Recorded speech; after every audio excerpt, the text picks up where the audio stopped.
I know for so long I kept telling myself I wanted a break, but this is not the break I was thinking of.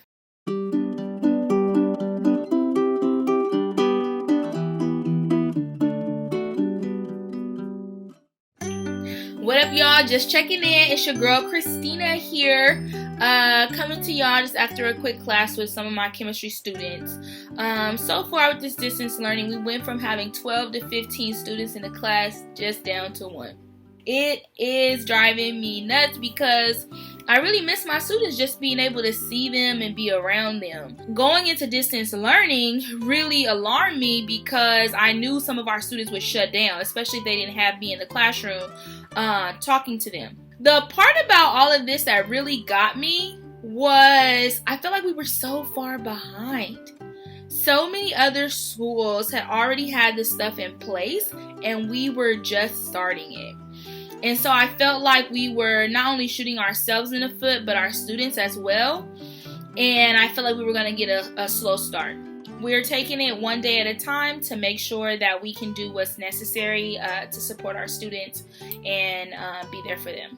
So far, it has been going kind of well, but there are a lot of areas for improvement. At the beginning of the distance learning, y'all, okay, our class was purely like Schoology assignments, okay, and I almost felt like there wasn't enough instructions given to the students during that time, so we really saw that reflected in the production, okay. They weren't producing nothing, all right. The students were kind of over it, and then Buettner announced that the students would not fail. We had a lot of people who were upset about that. We eventually transitioned to the Edgenuity platform, which I love, and I think is great for a lot of our students because it allows them to go back, go forward, and kind of just go at their own pace to complete the work. But let me tell you, okay, most of these lessons that we're going over, it's the chemistry of it all. But a lot of our students don't want to talk about that. They got a lot going on in their lives, a lot going on in their home lives.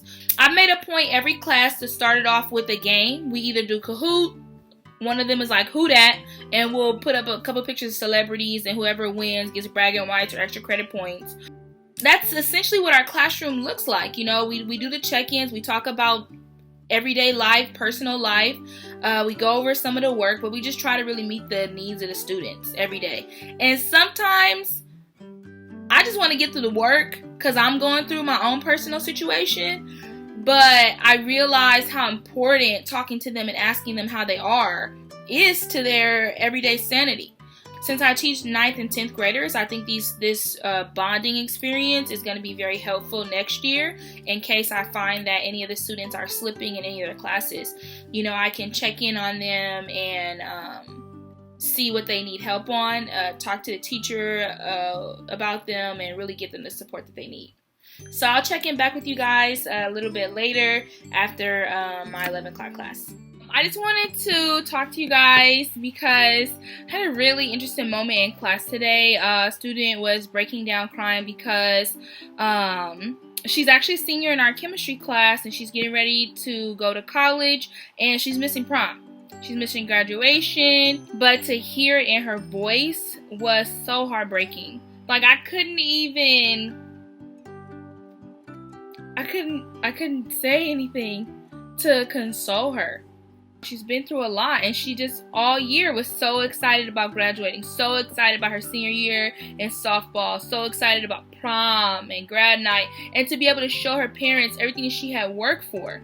I know that as an educator, we should find solace in, the fact that we show up every day and we are a consistent person in these students' lives. But in a time like this, when there is nothing that I can do to console her, it just really breaks my heart.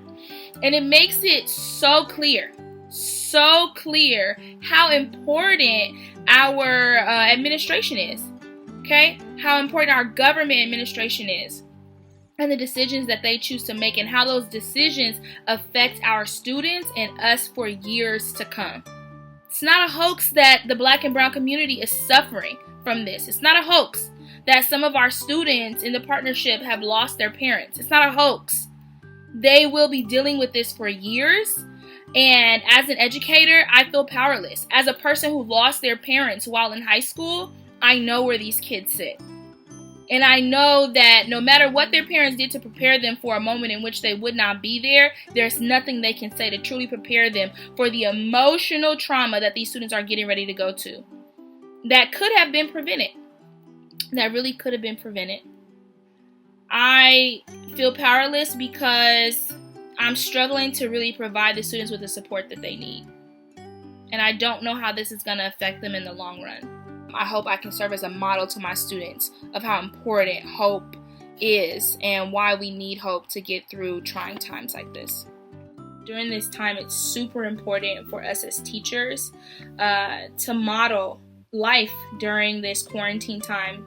We are all in uncharted waters, and when I say model, I mean us still getting up, still getting dressed, still going to class, checking in on them and making sure that they are okay. A lot of us didn't just get into teaching because we wanted to deliver instruction, but it was really about cultivating students as citizens.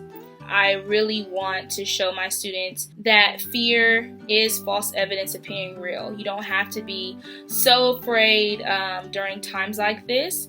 As well, when we're in class and we're discussing information, you don't have to be afraid to share your opinion on it. I want to model for my students what it looks like to speak up and to share your opinions and to offer your voice into a room. I want to thank E4E during this time, because just simply reaching out and hosting conversations from our couches have really helped. Just knowing that that's an avenue or that was an arena in which I could express my emotions or feelings has been helpful during this time. And it's also given me an opportunity to show my students that there's different ways to express themselves during this time. And so not only do we do like different games and circles before class, we are also starting to offer social hours for our students where we can go online and play different games on Zoom, watch movies on Zoom. We are even just doing, again, regular social times where they can talk about different things or different events that have come up. A lot of them are not the best situations right now. And so every day I light a candle of hope for them.